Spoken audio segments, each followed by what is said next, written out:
Just wanting to say welcome back to those of you who've been with us on this journey through looking at FORB and the SDGs, or welcome to you for the first time if you're joining us just today.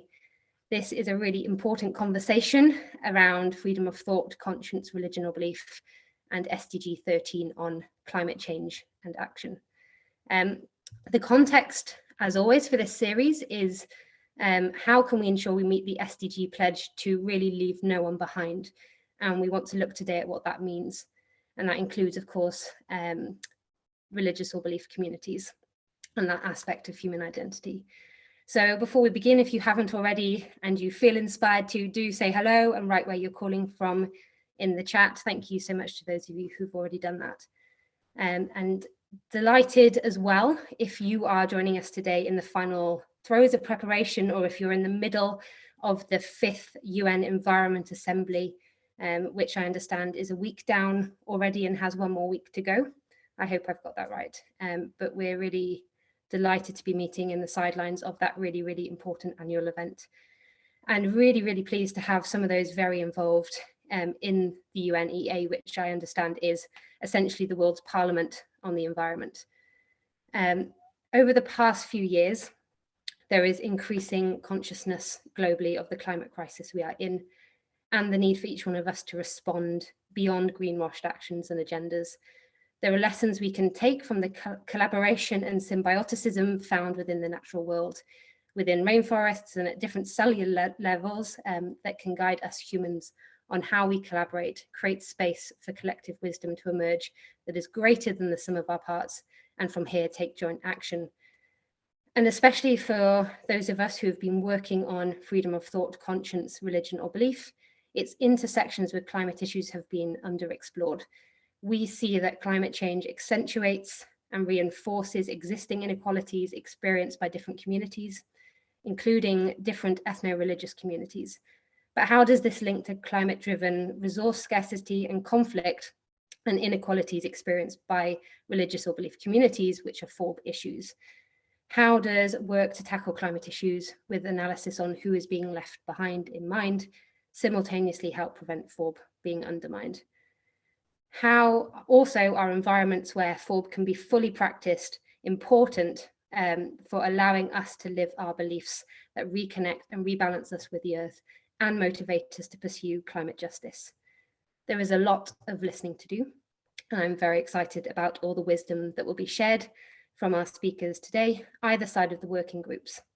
And these groups will provide us all with space to collaboratively explore issues and actions around these intersections. So before then, I ask you to reflect now, what are you hoping to learn and take away today? It helps to remember that we are all experts in our own experiences and contexts. We all bring unique insights, and we are here to learn from each other in the areas where our experience or knowledge does not extend. This is a space for all, and our conversations have been set up especially for those in leadership or decision-making roles to be better empowered to help move from theory and conversation to practice now, and through regional follow-up work we plan to do through the International Panel of Parliamentarians on FORB. These conversations will, for example, feed into IPP FORB and others international gatherings this year and next year, and we hope also, for example, the UN high-level dialogue on SDGs in the summer. And I know Dr. Shahid, the UN Special Rapporteur on FORB, is due to be dropping in and is also monitoring these sessions on FORB and SDGs very closely. Parliamentarians and religious leaders are important for bringing about new cultures and opportunities to collectively solve the problems that we face. You are in a position to influence cultural and moral narratives and behavior, and you're also able to bring forward stories and experiences from those whose voice has been overlooked. And we realize that you can't do this alone. Please note our advocacy statement. We launched it back in September's Global Act for SDGs Week. It should magically appear in the chat now. It's an important personal recognition, and you can sign in your own capacity to not overlook FORB and SDG related work, and to seek and listen to religious or belief communities' experiences and needs to make sure that we really do leave no one behind. So before we move into conversations in the breakout rooms, we are joined by some of those thinking through and working on FORB and climate action that SDG 13 pursues. Do listen to what they share so that you are able to also share what resonates for you in the working groups. Any comments or questions are very, very welcome in the chat. So firstly, I'm very, very delighted that we're joined by Dr. Ayad Abu-Mogli, who is the director and founder of the United Nations Environment Programme as Faith for Earth initiative, and is very involved in everything intersecting with religion and faith and climate. And I know that you've been a key actor in all things religion and climate for many years. And you also were involved in the production of the Forbin Climate Change document, which was produced by Dr. Mariel Pedersen at the Danish Institute for Human Rights, which is being launched ahead of and in conjunction with today's meeting. And she can't be with us today, but I'm delighted that we have your expertise to be able to share a bit more about that, and then everything else from your other work. Over to you. Thank you very much, Catherine, and I'm very delighted and honored to be with you today. Greetings of peace to all my friends and colleagues attending this important webinar. I'm delighted to be with you today addressing an important nexus that is often overlooked and underplayed by national governments and international organizations, which is the nexus between climate change and freedom of religion or belief. And by now, no one can deny that climate change is happening and is affecting developing and developed countries, the rich and the poor, men and women, adults and children, living and non-living, as well as affecting the very natural resources we all depend on. The devastating extreme weather conditions we have been seeing and living through it against the existential threat that is facing not only humanity but life on the only livable planet we know. Dr. Ayad, I sincerely apologize for interrupting. I just want to make sure that we can hear you in the best possible way. So I wonder if there's another microphone that could be used, just because we can hear you, but you're cutting in and out slightly. So I don't know if it's attached to a webcam. If not, we can hear you plenty, but just want to make sure it's as clear as possible. Okay, how about now? Much better, perfect, thank you. All right, okay. So the issue of climate change, or the climate change itself, if we don't solve it and if left unabated, it will vacate coastal cities, change land use and cropping patterns. It will exacerbate ecosystem degradation that we are facing and aggravate the situation in water-stressed countries. And it will generate massive migration between countries. And this is what was mentioned in the Security Council, that the security threat facing humanity is the threat of migration by the impacts of climate change.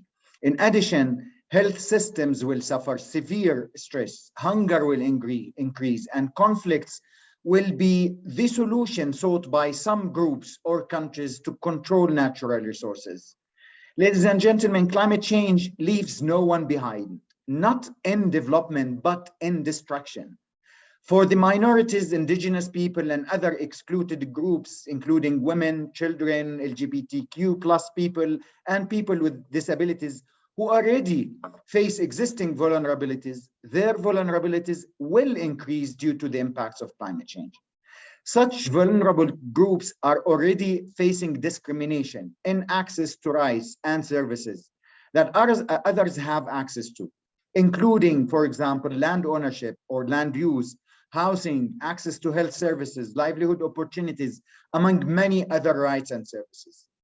While climate change is experienced in terms of dramatic and extreme situations, but for many people, the impacts of climate change are felt constantly in their everyday lives and routines. Climate change may alter and threaten religious and belief systems and traditions. For example, among adherents of the African traditional religions, changes in weather patterns of farming and cultivation have led to changes in the seasons of rituals and festivities. For the Sabian Mandian minority in Iraq, water plays a central role and temples have to be built near water. With rivers drying up, this presents challenges for the survival of religious traditions.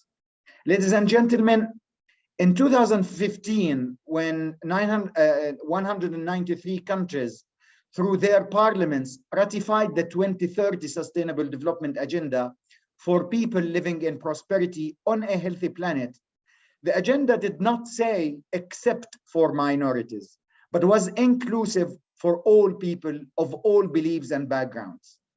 In accordance with the IPCC's definition of vulnerability, many religions and ethnic minorities are considered as one of the most vulnerable groups to the impacts of climate change. Religious minorities face persecution and discrimination, which expose them to conditions of injustice, inequality, impunity, and instability, keeping them on the margins of the society. These conditions limit their access to poverty reduction initiatives, employment, microfinance, health services, and education. Religious minorities have less access to political opportunities and public participation. Minority and indigenous groups are not only disadvantaged when disasters hit, but also in the aftermath due to the implicit or explicit discrimination in emergency aid practices, structures, and reach. In India, for example, Dalits, Adivasis, and Muslims were not only the worst hit by the unusually severe monsoon floods in 2007, they were also often last to get emergency relief, whether because aid workers are not aware of the needs of these communities, because they consciously prioritized other communities, or because dominant local groups took control of aid distribution. Even in developed countries, similar disparities have played out in the wake of disasters, including Hurricane Katrina in New Orleans, Hurricane Sandy in coastal New Jersey in 2012, and Hurricane Maria in Puerto Rico in 2017, with minorities worst affected.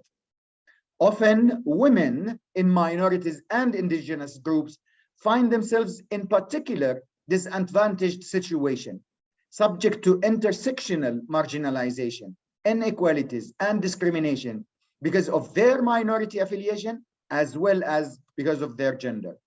Women are often poorer, receive less education, have more job insecurity, and limited access to opportunities, experience a multi-sectoral vulnerability which restrains their ability to cope with the impacts of climate change. More women than men are known to be working in farming and agriculture. With the rise of temperatures, variability of rainfalls, and sudden weather events and degradation of the resources, women will be facing more sociocultural constraints and gender-based barriers, such as in accessing land and productive resources, ownership, or new agricultural technologies. Many minority women, however, are effectively fighting marginalization, inequalities, and discrimination in the context of climate change. For example, in the indigenous movement in Brazil, coordinated by a Brazilian indigenous leader who in 2019, together with UNEP's executive director, announced the Faith for Forests campaign, which advocates for tropical forests protection, calling indigenous leaders, faith communities, and places of worship all around the world to commit to standing up and getting involved in protecting, recovering, and sustainably managing these biodiversity hotspots. Ladies and gentlemen, people's religious beliefs and practices can play an important role in terms of strengthening social bonds and sense of community. A good example is the work of Asian Access, a Christian-based organization, which is operational in 11 countries in Southeast Asia. In January 2020, the organization provided humanitarian aid to the Indonesian population of Majini district after a 6.2 magnitude earthquake that took place there. In Southern Sudan, for example, women from minorities have played a positive role during the conflict by reaching across tribal divides. Wives of tribal leaders have pushed their husbands to reconcile with their opponents, including effective participation of women from religious minorities, is therefore essential in peace building and reconciliation efforts. Ladies and gentlemen, we need to turn the tide in addressing inequalities faced by minorities and vulnerable people and groups. This work must become systemic, institutional, and a commitment by national states and international organizations. We must address intentional and unintentional inequalities and discriminatory practices towards minorities and vulnerable groups. Our justice systems and constitutional institutions, including national parliaments, must uphold the principle of injustice anywhere is a threat to justice everywhere. In the past 5 to 6 years, we have been seeing an exponential increase in a number of faith-based organizations that are working on environmental issues from a religious perspective. For example, the number of faith-based organizations accredited to UNEP has increased from 4 in 2017 to 56 in 2022. Some of these organizations have a huge base of followers and massive networks that can be mobilized in promoting the intersectional linkages between FORB and climate change. UNEP is the global authority mandated to facilitate adoption of UN resolutions on the environment. This is another opportunity where FORB issues can be brought to the forefront of policy dialogue. This would lead to a systemic inclusion of and attention to disadvantaged groups in national and international decision-making processes on climate change measures. UNEP Faith for Earth has established a faith working group on climate change, where organizations engage in submitting positions to the conventions of the parties through UNFCCC, and this is another mechanism that can support such efforts. Faith for Earth also organizes global capacity building workshops that address the nexus of climate change, pollution, and nature degradation, and religions and beliefs. We have just launched an online course and about to launch 8 other online courses. One proposal is to design an open source course on issues related to FORB and climate change and make it available to policymakers and other stakeholders, as well as faith leaders. Faith for Earth is establishing a global coalition of faith leaders, youth, scientists, and faith-based organizations. This coalition is a platform to bring FORB and climate change issues to the forefront of faith actors. However, lack of good data and statistics might hinder any meaningful collaboration. Thus, we do need to work with scientists and religious scholars to conduct more focused research to quantify the size of scope of these intersections. Along with creating the data, we need to create mechanisms to monitor and assess how the consequences of climate change and responses affect marginalized groups, especially in relation to resilience, strengthening emergency assistance, and other forms of responses. Climate change adaptation strategies at the global and local levels, as well as climate investment funds, must include clear strategies on the approaches of inclusive strategies that consider religious minorities. We must support and strengthen already existing efforts by religious minorities and indigenous people while contributing to ensuring gender equality and women's active participation in these. A mapping of existing local practices needs to be done to ensure transfer of knowledge among communities, but also provide the correct base for national and international organizations to understand the opportunities when designing strategies of resilience and adaptation. We need to give attention to religious minorities and indigenous peoples in education and awareness raising on climate change mitigation, adaptation, and early warning.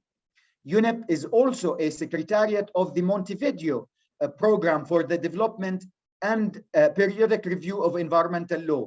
This 10-year program promotes the implementation of environmental rule of law.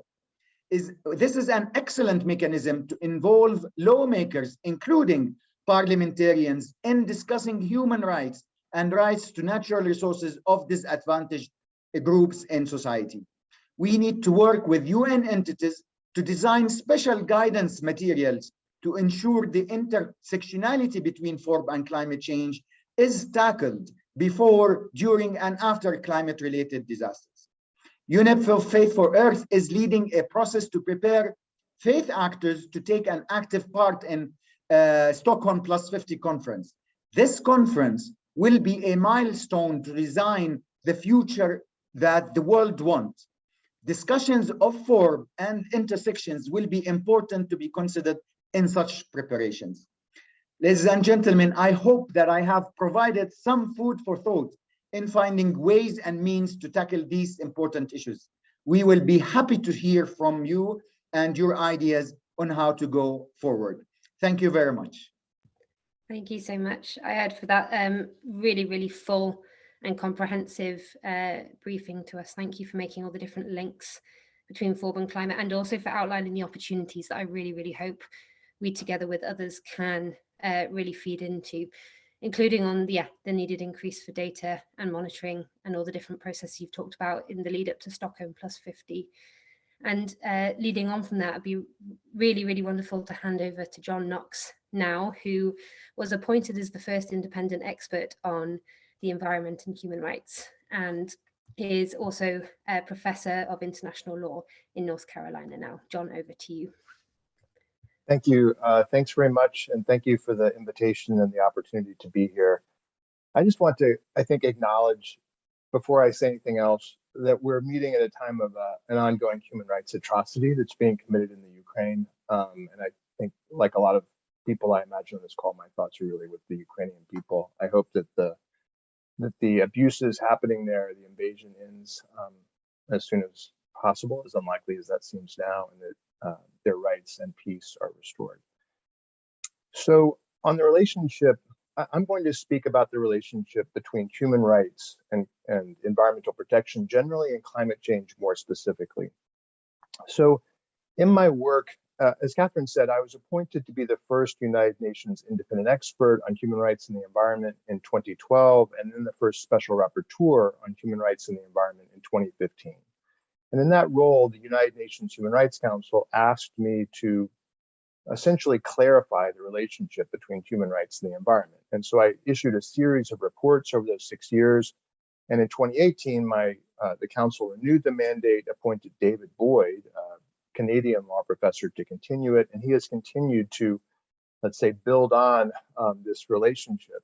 In particular, David and I, before I left, but David has really carried forward the call on the United Nations to finally recognize the human right to a healthy environment for the first time, which I'm happy to say finally happened in October. The Human Rights Council did recognize the human right to a healthy environment for the very first time at the United Nations level.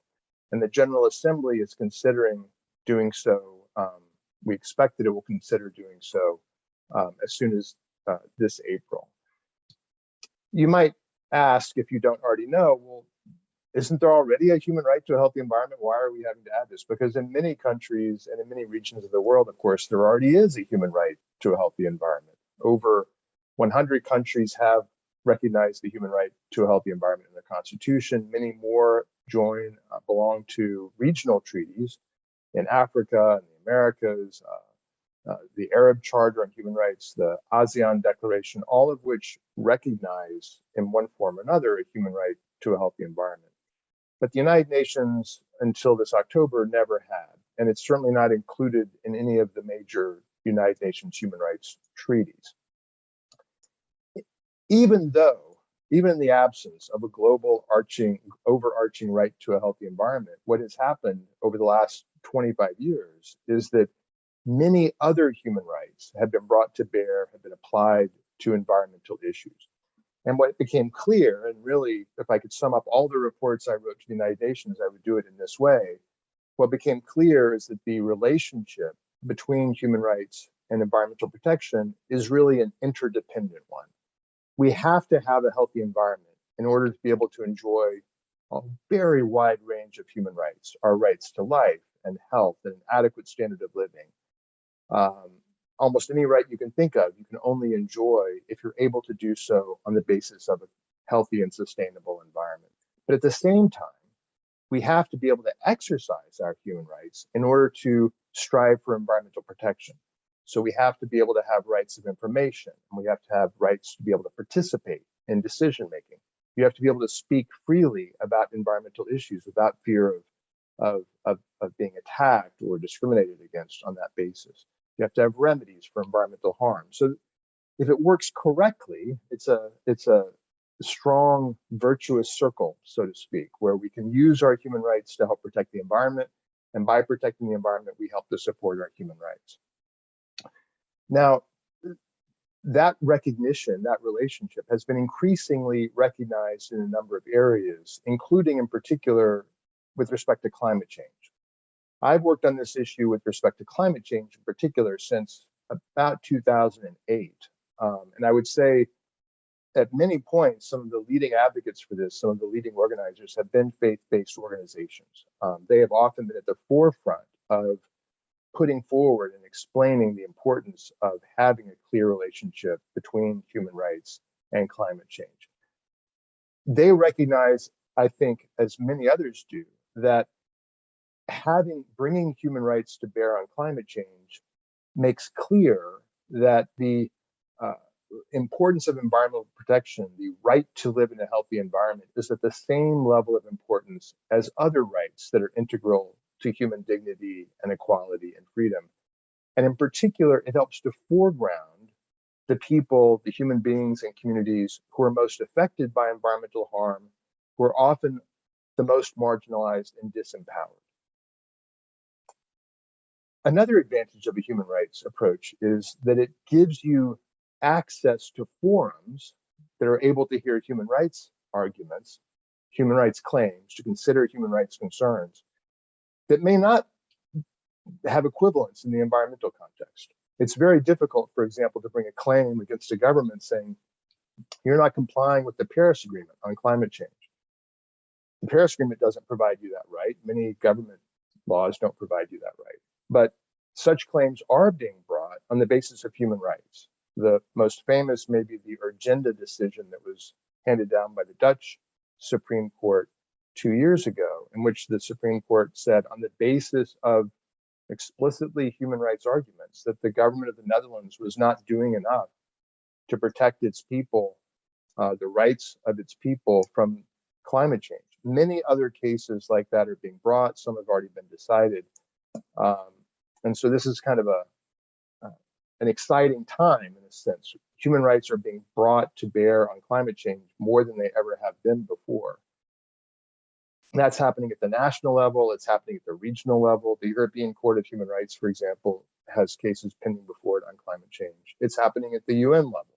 For example, the Committee on the Rights of the Child is currently considering a new general comment on rights of children and climate change, as well as other environmental concerns. So even in the absence of an overarching right to a healthy environment, this field has developed remarkably quickly. But I think the last point I want to make here is that actually, and ironically, given the importance of faith-based organizations in developing the basis for these arguments, the application of freedom of religion and belief to climate change, I think, has actually been quite understudied. In fact, I would say the whole area of discrimination, rights not to be discriminated against, have also been understudied in relation to climate change. Despite the fact that everyone acknowledges that that's a huge problem, there have not been very many cases, there have not been as many reports or investigations, which is why the report that we have before us by the Danish Institute for Human Rights is so important, I think, because this area needs to be further explored. There are some obvious ways in which climate change can affect religious minorities, and that religious minorities should have their rights protected in the context of climate change. But I think a lot of the relationships are not as obvious, and those who are leaders in those communities or just engaged in those communities need to be involved in the discussions about how to bring out those connections, make them clearer, so that this framework, this human rights framework that is so rapidly evolving and developing, includes them too and protects their rights as well. I think I'll stop there. I'm really interested to hear what people have to say, and I'm looking forward to the discussion. Thank you again for inviting me.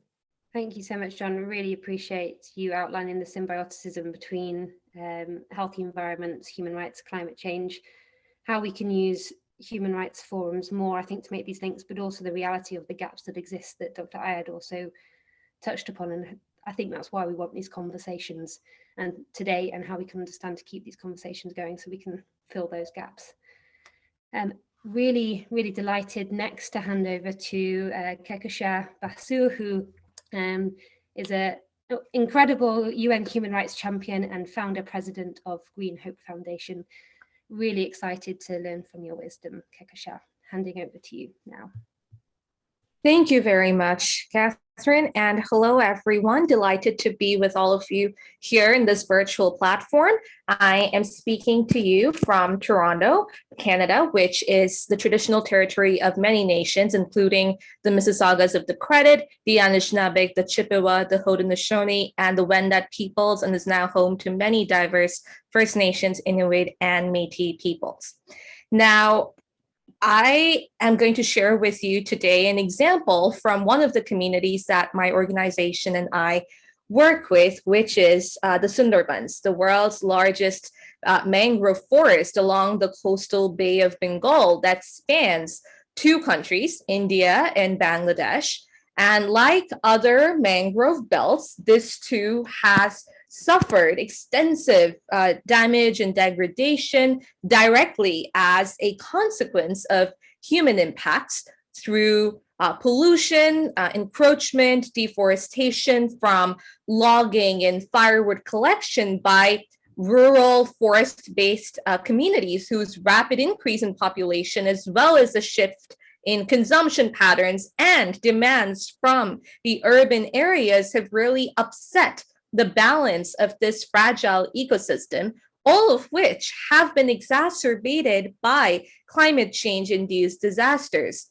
So the Sundarbans not only provide subsistence and a source of livelihood to these communities, it has also acted as a natural barrier against sea storms and typhoons. So an increase in its depletion, it gets manifested into a direct increase in the level of destruction that is caused by typhoons, with Cyclone Isla and more recently Cyclone Amphan and Cyclone Yas being prime examples. So for the past many years, Green Hope Foundation, my organization, has been working to build resilience in these forest-dependent communities in both India and Bangladesh, empowering their youth, their women and girls, and the men through sustainability education, bringing about behavioral change to modify their consumption patterns so as to really restore their lost ecological balance. Now, during these engagements, we obtained a deep insight into their traditions and cultures, which was so fascinatingly nature dependent and so beautiful. So in the Sundarbans, the villagers worshipped a deity that they called Bonababy or Bondurga. Now in Bengali, Bon means forest, and we take one of the names, Bondurga. Durga is the Hindu female deity that symbolizes Shakti or power, and she is the protector from evil and the multi-handed goddess who rides on the lion to destroy evil and protect humans. And as for her other name, Bon Bibi, Bibi with that name means lady of the forest. Now, these villagers and these community members have for ages lived in these forests, and they pray to Bono Bibi to protect them from the forest predators, notably the majestic Royal Bengal tiger, and from diseases and from storms and any other calamities. And they say that the tiger does not discriminate based on religion, and therefore they pray to Bon Bibi to ensure that the tiger does not attack them, because the tiger just sees them as human beings, regardless of their religion. And they acknowledge that they need this benevolence of this nature goddess, Bono Bibi, to ward off evil. And in turn, they pledge to protect the forest that they worship as a living being. And through prayers, through dance recitals, drama, this folklore that's embedded in their religious beliefs has been passed down from one generation to the next, regardless of whether they follow Hinduism or Islam or any other religion. And what was truly heartening for me as a young woman is that these traditional communities chose to deify the forest in the form of a woman, thereby showing how gender equality or even the superiority of women in this context as the protector of society was such an accepted phenomenon in medieval or ancient times. So during the monsoon season, when cyclones and storms are very, very frequent, the villagers organize elaborate prayers to seek the protection of Bonababy from nature's wrath. And working within these communities after the devastation that was caused by Cyclone Amphan and Cyclone Isla, I repeatedly came across villagers who believed that Mother Nature had punished them for depleting the forest. And this intertwining of nature conservation with religion was extremely insightful, and it proves how powerful a medium faith can be in really driving forward the current sustainable development agenda. And I see that in my own belief as well as a practicing Hindu, where Hinduism is very, very near to nature because it asks its followers to see God in every object in the universe. We worship God in the air, water, fire, sun, moon, stars, and earth. Our epics, which I read as a child, and the extracts that were told to me by my parents and my grandparents as bedtime stories, were a huge influence in shaping my love and concern for the environment in those early days. And some of you might have heard the popular Sanskrit prayer that begins with Dharana Dharma Uchyate, meaning that according to our religion, a person who sustains all species of life and helps to maintain harmonious relationship among them is a true follower of Dharma. And conversely, destroying the environment and is considered an act of adharma, or one that's against our belief. And you'll see this in our texts all throughout. In the Bhagavad Gita, for instance, another Hindu holy book, there is a dialogue between Lord Krishna and Arjuna in the Mahabharata, the Hindu epic, that states that life without contribution towards the preservation of ecology is a life of sin and a life without specific purpose or use. So in my work, I have encountered such faith-driven ecological conservation beliefs in multiple communities that we work in all around the world, regardless of specific religion, any specific religion they follow. So whether it is in the rural communities of Kenya or Indonesia, or the indigenous tribes of the Amazon rainforest, or the western deserts of Gujarat in India, faith is a driver of conservation. And the sad thing is, it is mostly our modern day learning that portrays human beings as the superior species that took shape after the first industrial revolution that has really led to this current state of affairs and this current state of nature exploitation, where this is literally threatening, the consequences are threatening our own existence. So it is absolutely critical to, and so important, to revive these traditions and leverage the learnings and teachings of our faith to our advocacy, so that we're really able to mitigate our current challenges and, most importantly, bring Agenda 2030 and the Sustainable Development Goals to fruition. Thank you. Thank you so much, Kekasha, and thank you for the wonderful pictures as well. That really helps us envisage everything that you've seen. And yeah, thank you for your very, very clear message that reviving traditions and faith, for which we need FORB, really, really helps us protect the environment. You said it in much more eloquent words than I just have. And it also ties back into the symbioticism of what you were saying, John, as well. We need healthy environments to thrive, to live out our faith traditions, and equally we need our faith traditions to live in healthy environments in which we are connected and can work on climate justice and tackle issues together and learn from the communities that you've been working with. And hoping now to turn over to Archbishop Mark for a few more words before we go into our working groups and breakout sessions. I'm sure there's a lot of wisdom that Archbishop Mark, who is, I want to get this title correct, the National Indigenous Anglican Archbishop, I'm sure there's a lot of wisdom there that can be shared about what we need to listen to and what we need to amplify and learn from in everybody coming across. Over to you. I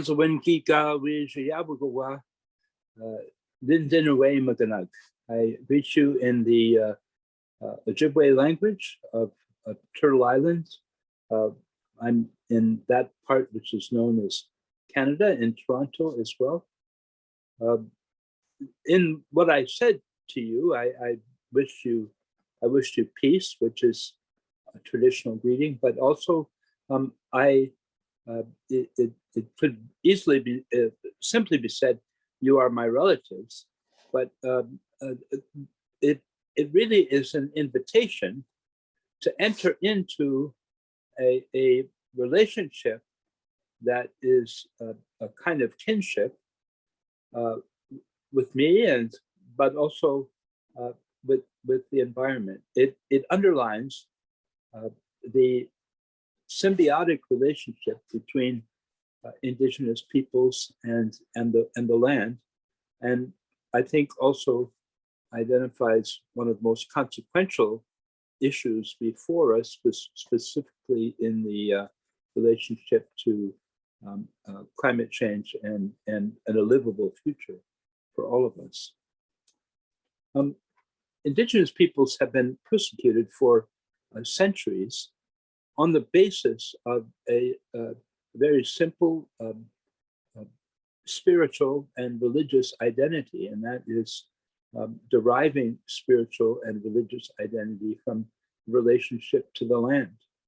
Although Indigenous peoples have become members of the larger world religions, in Christianity, for instance, as in the case that identifies my particular position, they have maintained their insistence upon that relationship, so much so that you could say that that is an identifier of Indigenous people, so that there is a family resemblance between Indigenous people all over the world, and that it has to do with this fundamental spiritual belief, religious belief, on that symbiotic relationship of humanity to creation. And this understanding is woven into every aspect of Indigenous life. I'll mention examples of that in a little bit, but it is extremely difficult today to hold on to that.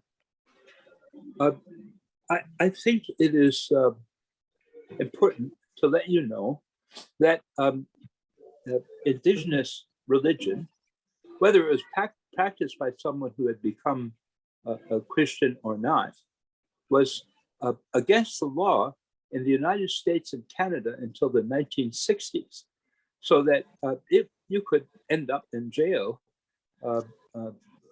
for practicing your earth-based religion. The Stony Mountain Prison, just outside of Winnipeg, one of the oldest prisons in Canada, was officially inaugurated as a place where those medicine people who refused to stop their practices would be placed. And for its first for many decades, that was its primary clientele. So this symbiotic relationship is essential, and it is it is so important to Indigenous people so important in identifying who they are and how they shape their life, that it is something that cannot be separated from life. So that it's as we've said to a group of mining associations, this is a ditch we would gladly die in for that relationship of the land.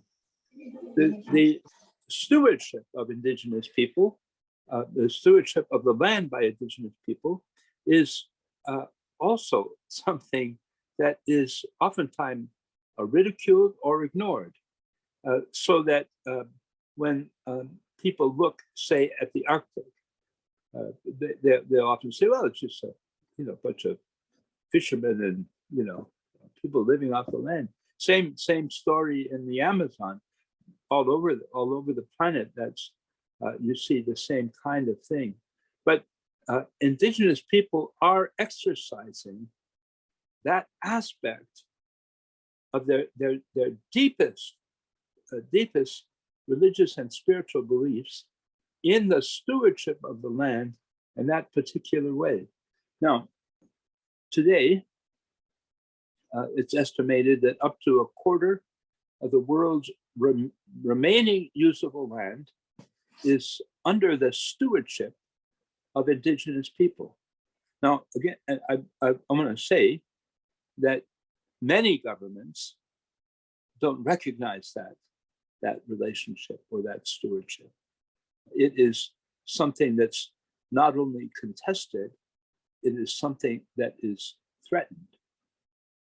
An astonishing estimated 80% of the world's remaining biodiversity is under the protocols, stewardship, and religious beliefs of Indigenous people. We can say without any fear of exaggerating that there is no livable future for the rest of the planet in which Indigenous people's rights are not recognized. So oftentimes in environmental discussions, people will say something to the effect of, well, we have to remember Indigenous rights too.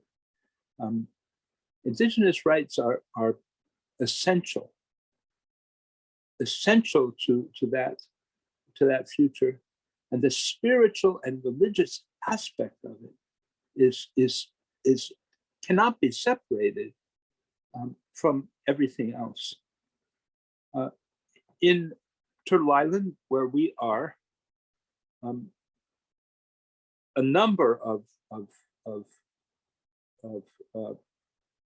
environmental concepts, the Arctic National Wildlife Refuge, the Standing Rock Sioux reservations fight to keep a pipeline from going over their land. There are a number of them. Almost always,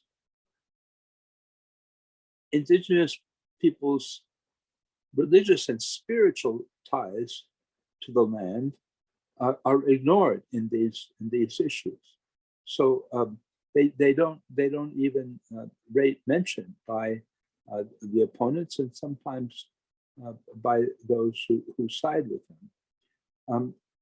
The Standing Rock for Indigenous people is a matter of spiritual and religious freedom. It is a matter of absolute existential and consequential being for us. And so today we are struggling using things like the UN Declaration of the Rights of Indigenous People to try to articulate this aspect, not just to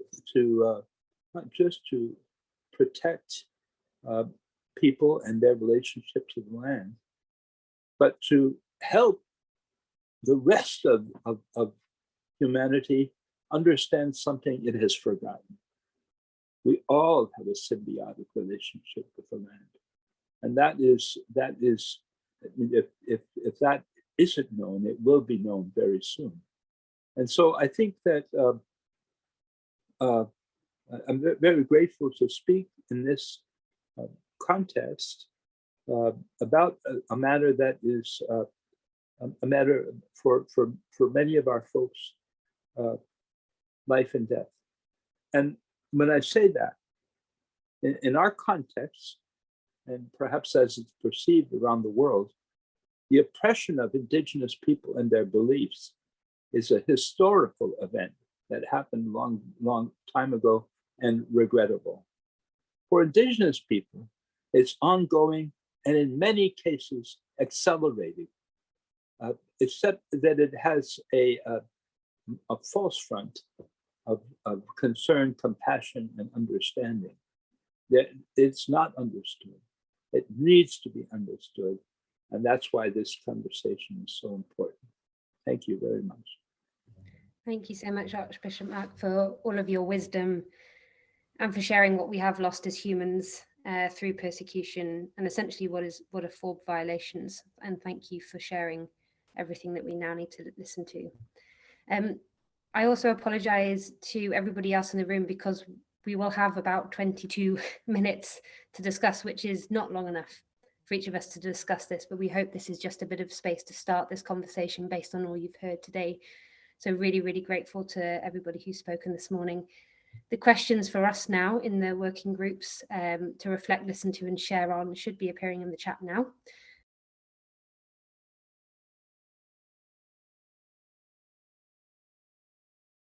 To hand over to Joan, who is Global Director of Indigenous Peoples' Rights Movements and has over 20 years experience in working on these intersections.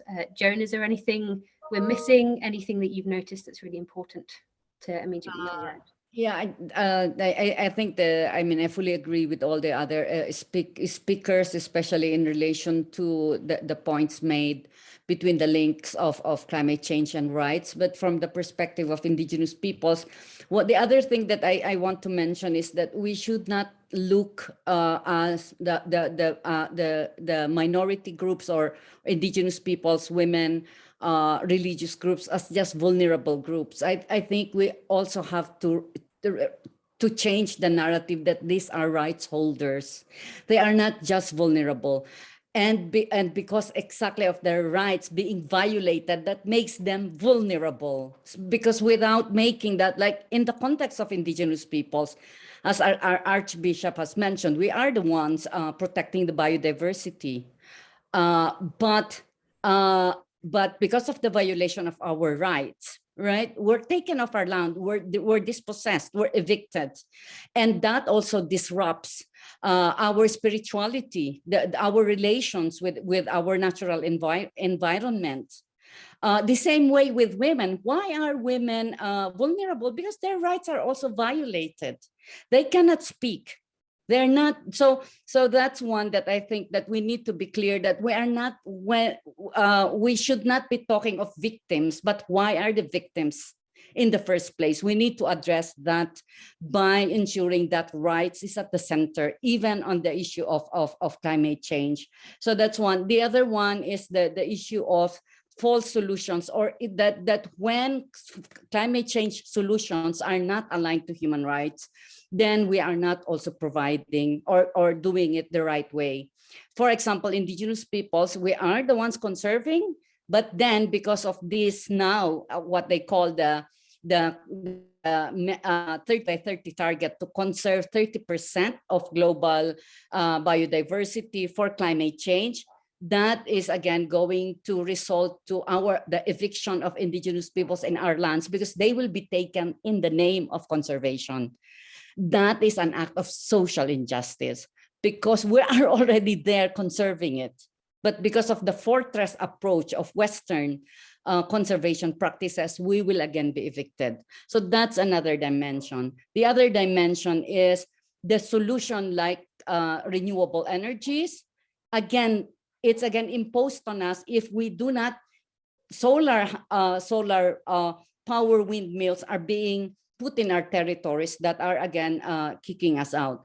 But the good thing, and this I want to mention this because there's a number of parliamentarians here, courts are starting to recognize the rights of Indigenous peoples, even in climate change solutions. The Supreme Court of Kenya made a ruling upholding the rights of the community land rights of the Maasai, the Lake Turkana people, against the windmill project, because the windmill project was developed by violating their land rights. Another windmill in the Sami land, the Supreme Court of Norway said it violated the cultural rights of the Sami people in practicing the reindeer herding. So these are, and now interestingly in Ecuador, the Supreme Court of Ecuador said Indigenous peoples have the right to decide how their resources are going to be used and not just given to mining companies. The same in Malaysia, that the government cannot just put a carbon price to the forest of the people without the consent of Indigenous people. So it's building now that the rights of Indigenous peoples needs to be at the center of climate change solutions if we want to move forward. And again, just to end that together with other marginalized groups, we need to be clear that our advocacy should also center on how these groups, the rights of these groups are protected along with our well-being and the practice of our own religious beliefs. Thank you. Thank you so much, Joan, for that amazing wisdom and for making all of those links and looking at the rebalancing of power and justice that's really needed in this work. So through everybody who's spoken, there's been a lot more that needs to be worked on, but also clarity for lots of us. There is space, like I said, we're staying around. I'm really keen to hear from other people in the room, to hear what's emerging from the breakout sessions, to hear what's emerging, what are we missing, what are we not talking about. But for those of you who need to immediately leave, thank you so much for being part of the conversation. Again, there's never enough time. We find these frustratingly short, but this has been a series event. This is our last one. However, this is not the end of the process. Within the International Panel of Parliamentarians on FORB, who are international parliamentarians linked also with religious or belief leaders who want to work on FORB and SDG intersecting issues, including this one, we will be doing, and we do have plans to do follow-up work and draw back in those of you who've been involved and who want to be able to support them to change policy or take actions that are really needed. And we probably need to do a deeper dive and have another set of conversations on each one of these topics at least. Do write, if you need to leave imminently, please do write anything in the chat to make sure we've captured your voice in some form, and we will be really grateful for any wisdom you want to share. And my colleague Charles has also posted in the chat, there's an e-evaluation form. I'm sure you'll mention something about timing if you do fill it in, but please do that, do feed that in so that we can adapt to anything in the future. Again, we'll stop speaking, really keen to open up if there's anyone else who wants to share. I might need Alex help to see everyone, but please do raise your hand if there's anything you want to share emerging from the groups, maybe facilitators.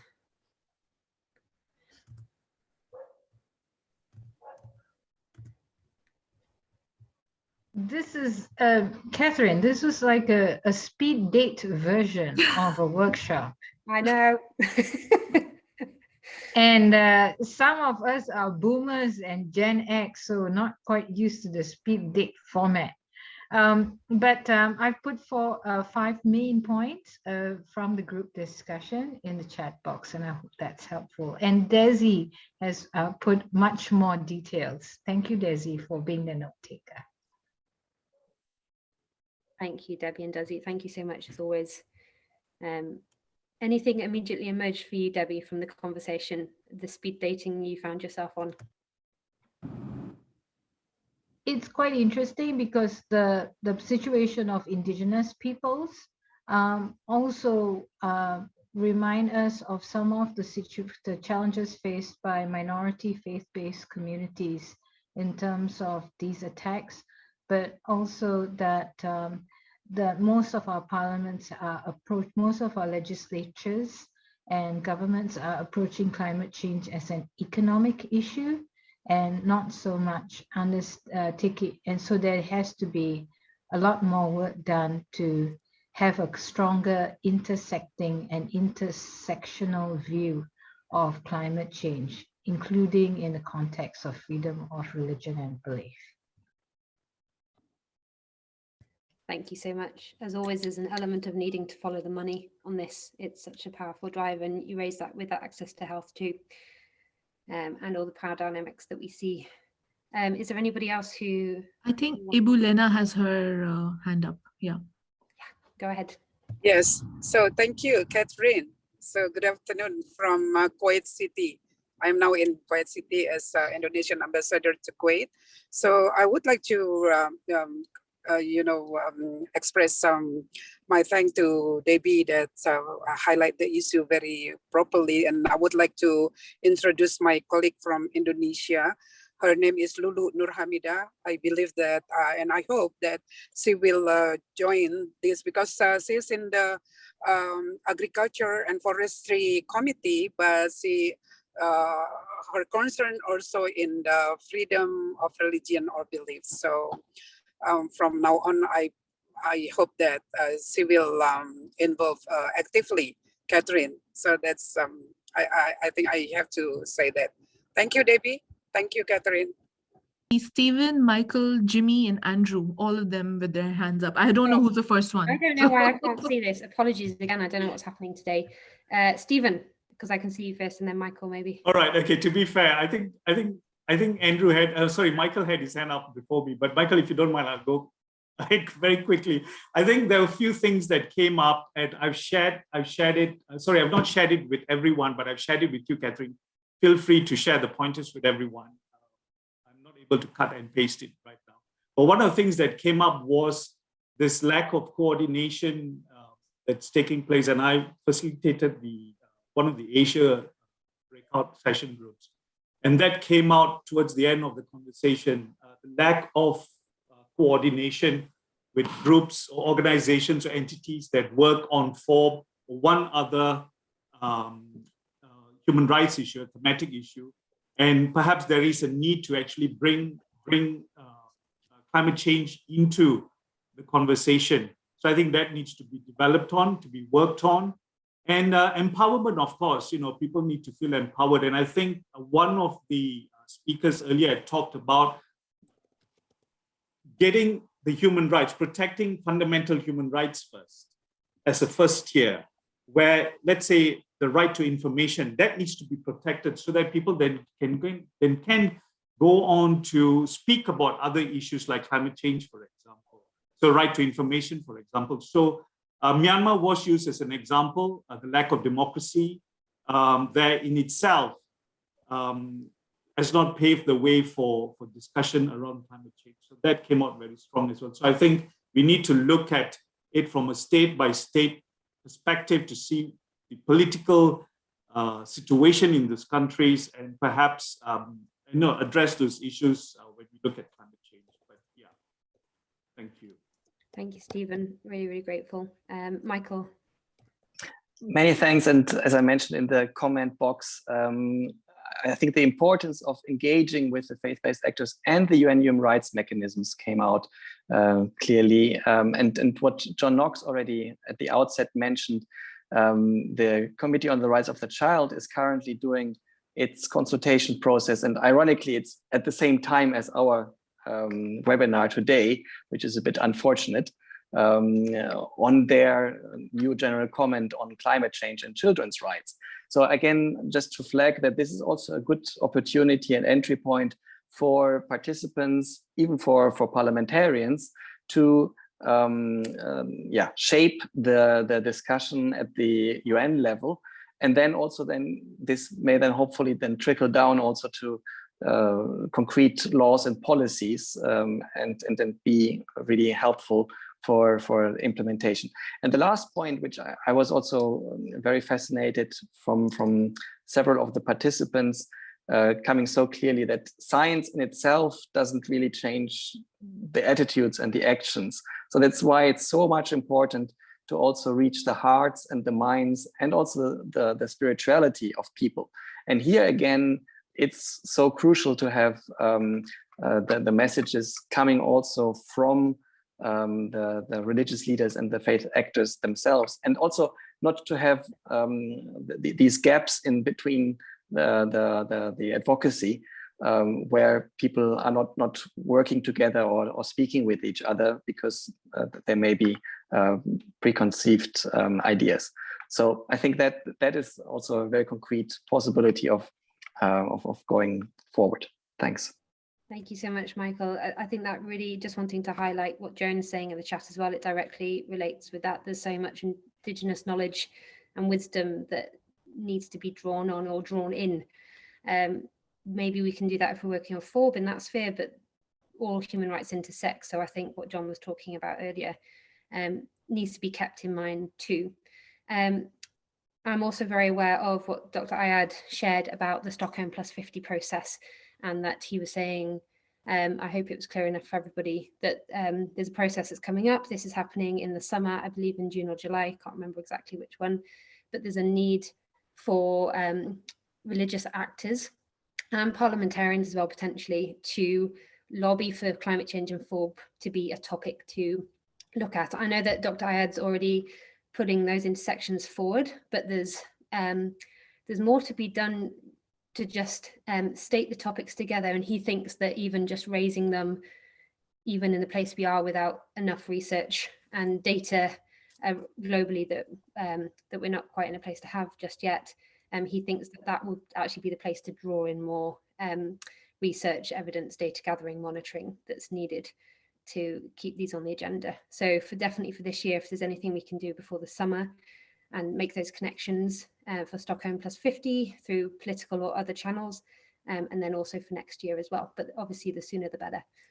Palak, there was someone else who wanted to speak. There's Jimmy and Andrew. Jimmy.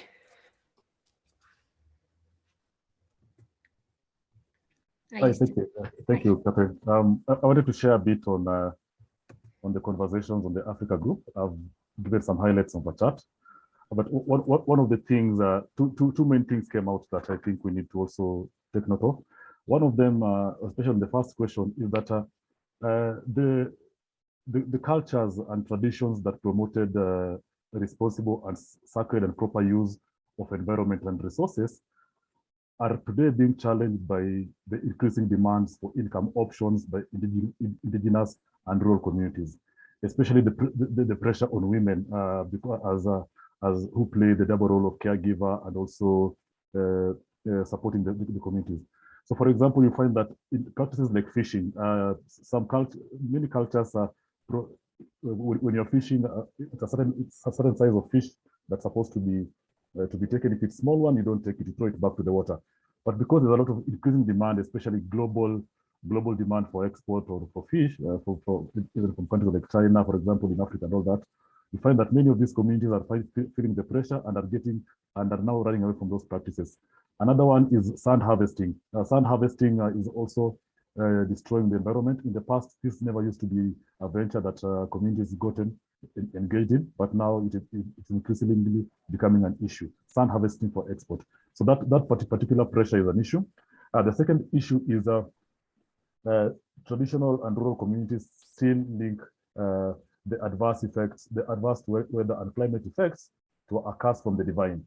For example, if there's a drought, if there's a famine, if there are floods or natural disasters, they still think that it's a curse, and they try to handle it by things like prayers and everything else. While the actual issue is that the harmful practices as a result of human actions on environment, for example, charcoal burning, sand harvesting, and overuse of land for etc., are contributing to these things. So there needs to be a way of helping these communities link their direct actions to their effects on the environment. And part of the proposals that have been made is, for example, number one, through use of interfaith platforms and mechanisms, find a way of linking religious leaders across the divide and indigenous communities to bring them together and help them understand how human action directly affects the environment, and how scripture can be used to promote responsible and safe use of environment, and not to see it only as a curse from the divine, but it's a curse that people are bringing and making on themselves. Secondly, is, for example, like in the example of DRC, where the Interfaith Rainforest Initiative has brought indigenous communities to the table as some of the people who are facing the firsthand the effects of climate action and the depletion of the rainforest communities. And also working with parliamentarians, especially at the local level, the local civic leaders who are very close to the communities, to farmers, to women groups, to youth groups, to help them also be part of the sensitization processes and own these approaches and mechanisms. Thank you. Thank you, Jimmy. I'm so delighted that we're recording this.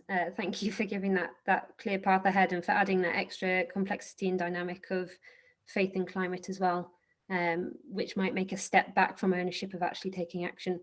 Really, really important for us to go in with eyes open when we're working with different communities on that.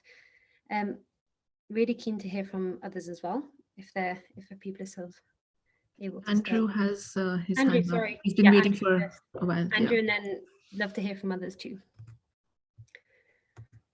Thank you. Hi, greetings from Kuala Lumpur. I just wanted to reiterate the idea of indigenous peoples and their connection with the land. I think, at least looking from a Malaysian perspective, there's a lot of litigation that goes to the courts in terms of land rights and the loss of land, and it's always in the case of rights per se in terms of land and right to livelihood and things like that. But I think as Joan highlighted, and we discussed this in the Asia group as well, we need to take one step. We need to go one step further and look at how the land is intrinsic to a spiritual identity of indigenous peoples. It may not be something that the more dominant religions hold on to anymore. So we may fail to understand that. But where indigenous peoples are concerned, the significance of rivers or pure waters from rivers, I've been told of the need for certain plants in order to undertake religious or spiritual ceremonies, which are then lost as a result of deforestation and logging and things like that.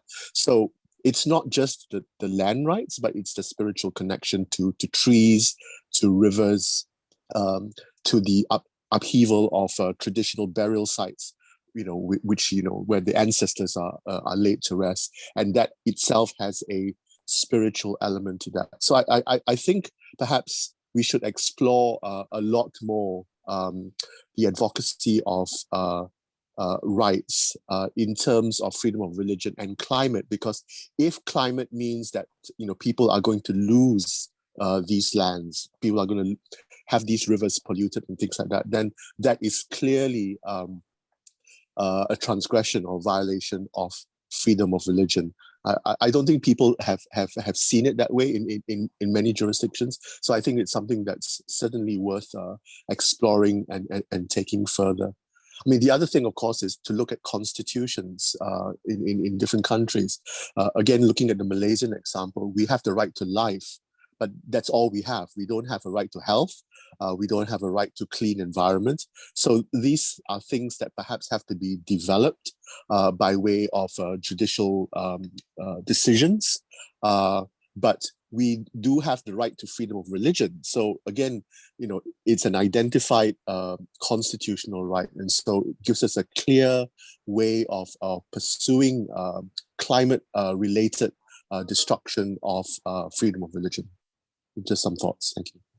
Amazing thoughts. Thank you, Andrew. Yeah, that's a really, really clear link that I don't think we've quite drawn out today. That this climate injustice or climate change is a full violation.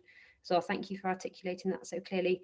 And then, as John said, we can use that if human rights mechanisms are useful, like the Paris Agreement doesn't have a mechanism to bring things forward. If we can, those of us who are familiar with human rights mechanisms, use them to make these links, that's incredibly helpful. So thank you so much for making that clearer for us.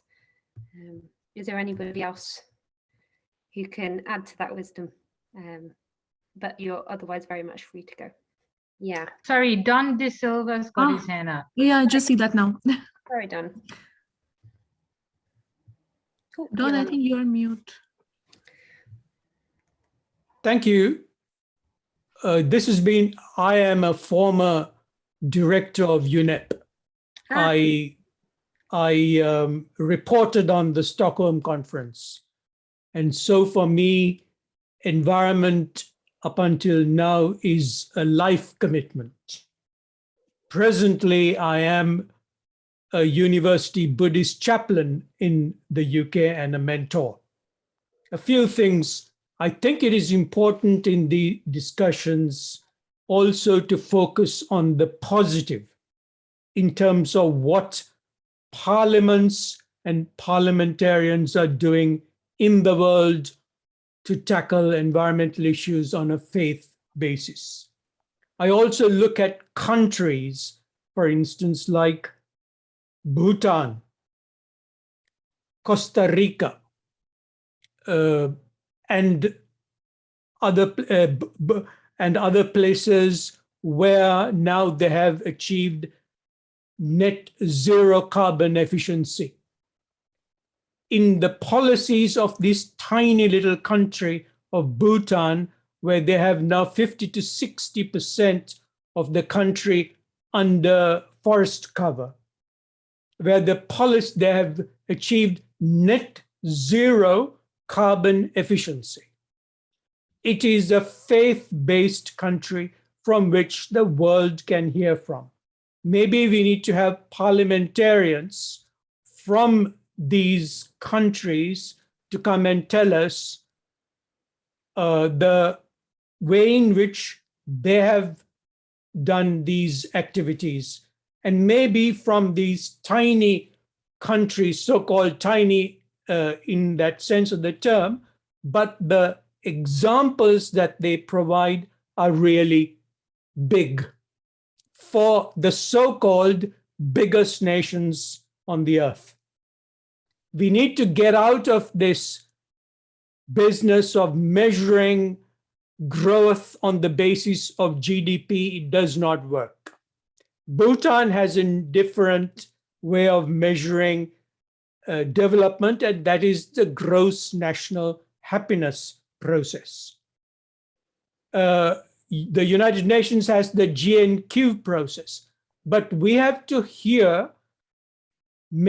because this group consists of parliamentarians, we have to make paradigm shifts if we are going to be dealing with 3 existential threats, all of which have one common cause, which is the profligate and unsustainable lifestyles of individuals, particularly in the industrialized nations and also the rich coterie in the developing nations.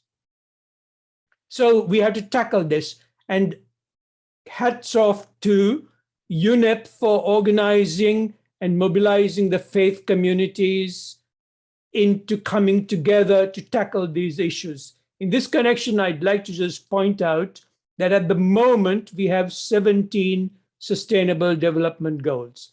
We missed the trick during 2012 at the Major Earth Summit when they came up with the 17 Sustainable Development Goals.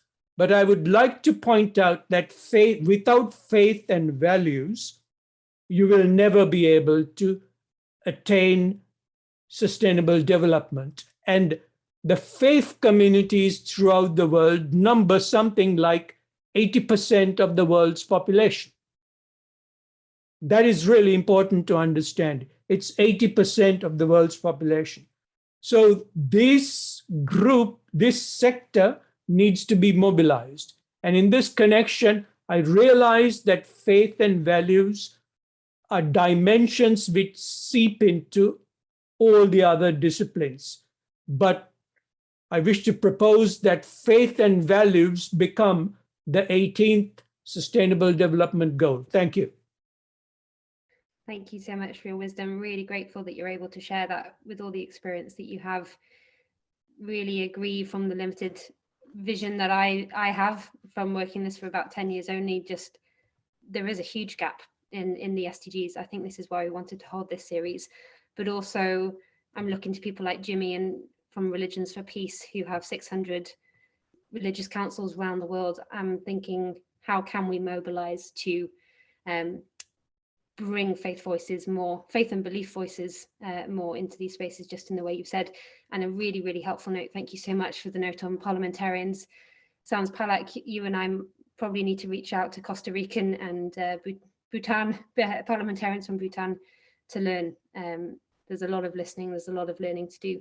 I think for all of those interested in these intersections will need to be looking to do that. Thank you so much. And I'm delighted again that we're recording this, so we'll be able to listen back in more detail. I think we will stay around for a little bit longer, for another few minutes. So if you wanted to say something directly to us, please do stay on. But otherwise, thank you so much, especially for those of you who've been with us on this series since September. I'm looking at people like Debbie and Stephen and others, and Michael in particular as well, those at Religions for Peace, Desi, who isn't technically even working in FORB anymore, but thank you for your passion and support. And yeah, thank you so much for being part of this. And Palak and I are working on follow-up with Charles and others, and really, really keen to move this more into depth and practice. Yeah, your words right at the beginning, Stephen, before this started resonated. We're not keen to make this another space. We need to, we're looking at structures to put this into practice now through the regional networks. So really, really delighted to have you all with us. Thank you so much. Have a wonderful day, and